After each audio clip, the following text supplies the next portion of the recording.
Hey guys, welcome back to the channel. Welcome back to the basement. Got a treat for you today. I was over at my good friend Howard Zane's and we were in the closet actually looking for a kit for a project, and we stumbled upon a couple of cool things that I'm going to show you today.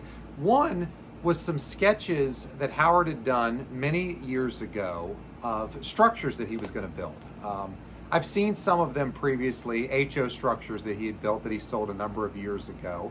But what was kind of neat today is 3 of the sketches were of O-scale buildings that are currently sitting in Howard's house because they're being built for a client on the West Coast right now. So it's kind of neat. We're going to do an interview with Howard today where he talks about those sketches and talks about their O-scale counterparts that he has built, and I think you'll enjoy that. The other thing that we found in the closet that I'm going to show you here in just a second is something that actually came home with us for the Potomac Valley. It was a building that Howard had built many years ago at a clinic in Florida. He built it during the clinic just to show about scratch building in O-scale. So that came home with me today, and I'm going to share that with you as well today on the channel. These are sketches that Howard did of several of his structures, conceptual sketches, and they're just absolutely spectacular. And we just stumbled upon them on the closet. Now what's going to be neat here in a second is several of these are some of the O-scale structures that he's presently building. And so we're going to take the sketches and put them next to their counterparts and let you see those. But Howard is a phenomenal artist, and this just was too cool. Howard was ecstatic. He hadn't seen these in years, and so his reaction upon seeing these discovered today was priceless. But we'll go show you some of these. If you watch my channel or my friend Al Puglisi's channel, some of these you probably already recognize as buildings that are sitting around here that Howard's been working on. And some of these I also recognize. I remember HO versions that were here years ago that Howard sold at train shows or to clients. Now we'll go take a couple of these and show them alongside their O-scale counterpart. If you think you're seeing double, you are. You've seen the concept drawing, and then here is the same building built in O-scale for a client. I'll try to get around here and show you both sides of it. Really, really phenomenal structure. But there's the station, there's the artwork. Here we've got another one, folks. There's the O-scale structure. There's a sketch of that structure. This is a Appalachian Gothic style house. Again, sketch. Here we've got another one with slight modifications, the Island Creek Coal Company. This is a recent build. Really, really neat. There's a video that Al did showing how Howard does this scraping, peeling paint effect. It looks really awesome.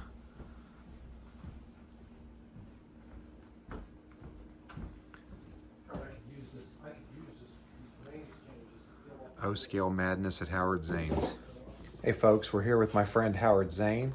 As I mentioned previously, we found some really neat sketches of his in the closet today while we were searching for something else, and we're going to talk to Howard about those sketches. Hey Howard, how's it going? Well, over there's my Alta Cockamobile, my ice pad on my knee. Today's not a great day physically, but then again, if you're alive, it's a great day. Yeah. Not a problem. I just can't walk for a while.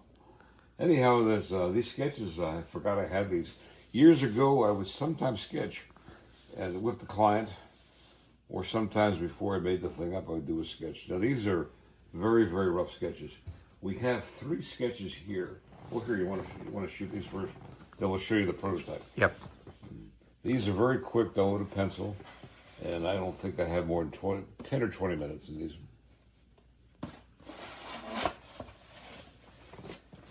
Now, bear in mind, I'm not a professional artist. Yeah, but you say 10 or 20 minutes, and I couldn't do that to save my life. Sure, you could. I couldn't do what you do. There's no way I could stand up at a pulpit and preach. Even though I believe in a lot of the stuff they talk about, I couldn't do it. Now, what I used to do when I would do these on speculation, I would take these sketches to the show, and I would sell them at the Titanium show, and just give the person the drawing. With Okay. The that's why a lot of these things are without structures. Yeah, I was going to say I recognize a few of them just yeah. from HO structures that you sold years ago. These are mostly HO. Yeah. Actually, they're all HO. And now, if you want to bring in the station here, and we'll show you the sketch and the actual prototype. Could be interesting. Folks, I showed you a quick view of that before, but here we've brought the house in here with Howard. Here's the original, and here's the finish. Now, a lot of times when I build this, I won't follow the sketch, but it gives me an idea where to start. Sure. But many times I'll just build it without a sketch. And this is years ago when I did this. This was for my client. We were doing a 20-building Victorian settlement out for an area in Washington State. And this, unfortunately, this fellow passed away. So it was never delivered to him. But there were several of these houses.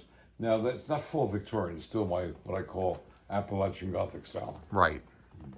But it's fun to do. And then we can go to I have 3 more, I think we have. Yep, we'll bring the next one in. All right, folks, here's the next one. This is actually, well, not the last O-scale building you built. You've built a gas station since then. Well, this was the 3rd iteration, whatever we want to call it. Right. Of the Island Creek. I designed this originally in HO. Now, if you've seen the Barcroft video that was done of me about, I guess maybe 6 years ago, they showed me in the shop working on the HO version. Right. And I built an O-scale version for my client in Boulder, Colorado, who passed away, unfortunately. And then in this recent one, it was on the website, and our client in California wanted it, but he wanted it weathered. So this is the one I used my paint chip here style. You can see the changes I made. On this one here, I used a double door. Yep. And up here, this was Al Pogasi's idea. We moved this up here. You put the Perina Mills sign over here. But it's pretty much the same as originally. That's the same, and that's pretty much the same over there. Yep. And folks, you can see, I think Al did 2 or 3 videos on the build of this.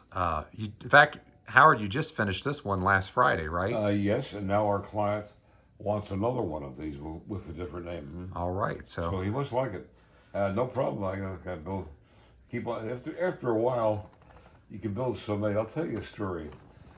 Years ago, I was at the show. We had a show at Monroeville, with Great Scale Model Train Show, and I had for display an interlocking tower, small, and it was 175 on it. And there was a club there. I forgot which one it was. Even if I could remember, I wouldn't mention. And one of the fellows at the club bought the thing for $175. And 2 of the members came back on Sunday and said, "Okay, we got yours for $175. What's 10 going to cost us? We wanted 10 of these interlocking towers." And he said, "You want 10? How does $250 a piece sound?" The guy says, "You crazy? We pay $175. Can't you give us a break for 10? He says, "Ha. The first one was fun." How many times can I build Island Creek? I don't know. Right. But I just try to.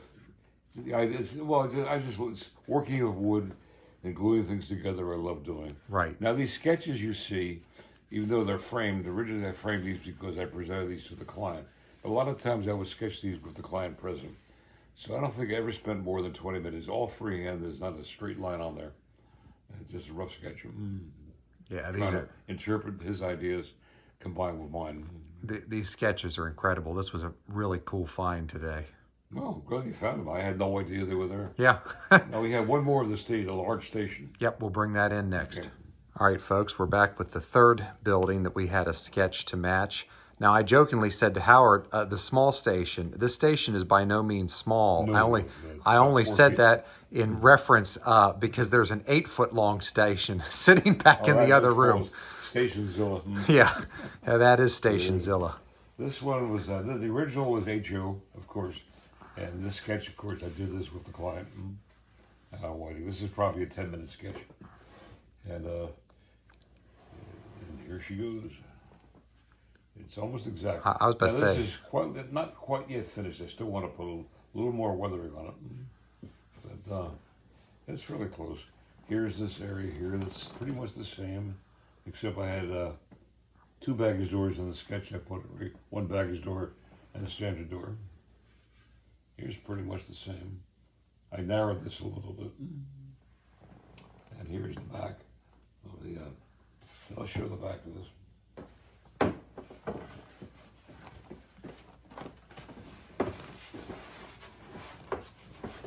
Yeah, this is, yep. I don't want to lose it. There we go. Let's see, clear the couch there. No, okay, let me try one. There we go.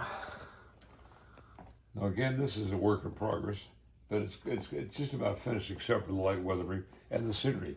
All these structures for our client in California will be dioramas. Right. They all have lighting, and a lot of them will have interiors with photographic backdrops and actual people inside.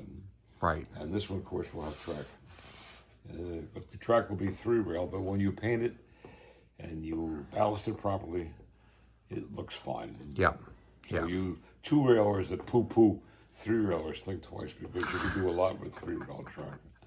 And you got to remember, I'm a scale guy, but I do appreciate other stuff. Right. And there should be. Yep. So, again, really neat find today. Kind of stumbling on these sketches in the closet, and really cool just to even see 3 of the sketches here in real life in O scale. So, thanks, Howard. Oh, hey, thank you. I appreciate the what do you call it? The work you're doing. Absolutely. I showed this in a previous video, but since we were talking about, as Howard put it, StationZilla, here's the 8-foot long station. It's why I jokingly said when I brought the other station in for the video, it was the smaller station. It is by no means small, but compared to this, there's StationZilla, and there's the station we just looked at that we had the sketch for. And here's this house that we found in the closet. I actually know exactly where on the layout this is going to go, part of the new area that we've been building. I just thought this was really, really neat. I've got it sitting here near my cush wall brick industry for the time being, but again, just a neat thing that we found today in the closet, something that Howard had built during a clinic at a train show in Florida a number of years ago, and just thought this was a really, really neat structure. So we'll touch up the weathering and a couple of things. It's been in the closet for, gosh, I think Howard said it was probably about 20 years ago was that train show. So it's been sitting for a while, so we'll freshen up the weathering and get it installed and post an update on that when we do. But anyways, yep, this was another one of our finds today over at Howard Zane's. Thanks for watching. I hope you enjoyed that interview and seeing Howard's incredible work in O scale. If you like what you see, as always, please hit that like button, the subscribe button. I appreciate the support so much. Thanks for watching Ryan Express Trains. Stay tuned. We'll have a layout update video and some other exciting things coming on the channel very soon. Have a great day.